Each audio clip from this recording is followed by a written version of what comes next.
Jang bak ke jela kun ke sang ma mentara step walik kenduk igi Paidbah ke mi ban Pynkhuid ya ki jabok jaban gitum gitam gi basyak penjulo ha ke jinya ki na ke jinya kat nat ha ke ni gisingi badap hasro Tura bad harilum karus mentara step mi ban lagi kenduk gi breu ha ke so Tura ha ke bagi Pynkhuid gi jabok ke jaban keleng gi basata na ke jinya syak penjulo ha ke ni ke jinya kat nat ha ke juk pom tang ba wa kentu ika bod district was Karo Hills bakin chimkia ban penpoi mabam mardi kamkloi syaki tany araimer namar bagi don kumak khanyo tri gisnong ge bakredo mabam mardi na kan ni kijinya kan an shortage in RML area, in and around RML, there are about 7-8 localities here.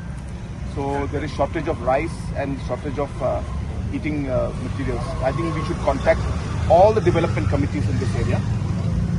ADCs, just put them on board. All the development committees, and we should distribute according to the list that they give.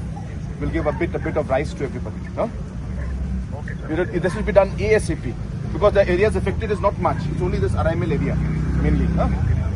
But then we'll expand it to other areas also. But as of now, it is RML area.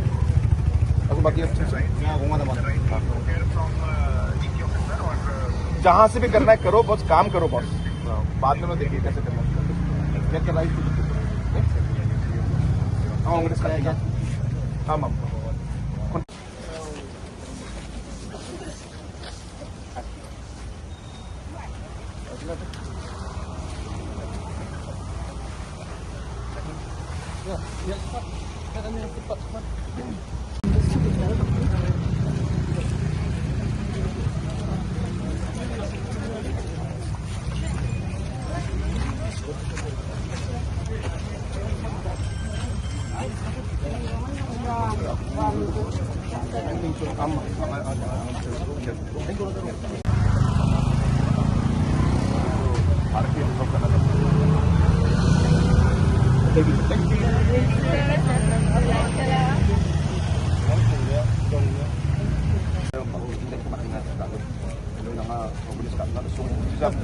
di sini chuang aku kita lagi sampai di sini lagi development committee aku rongi mun just no matter keko suana nak aru sekarang makin untuk tengah persung tentang bisnis itu ni oke sekali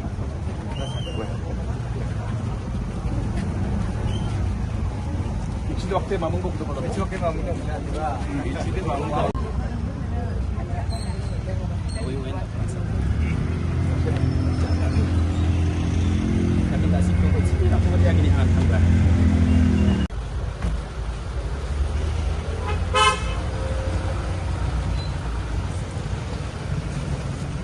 tampaknya.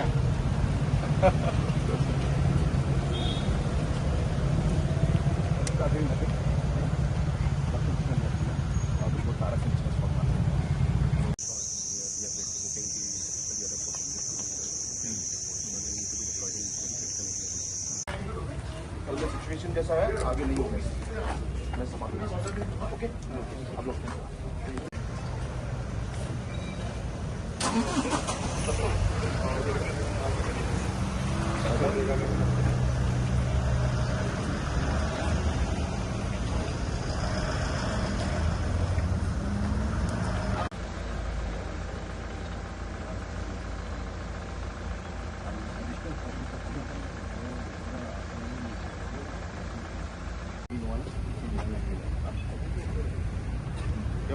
Kalau di sini ketemu deh.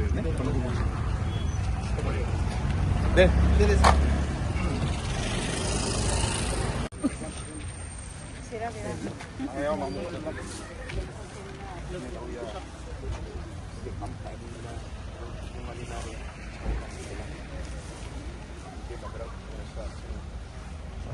Lah apa sama-sama.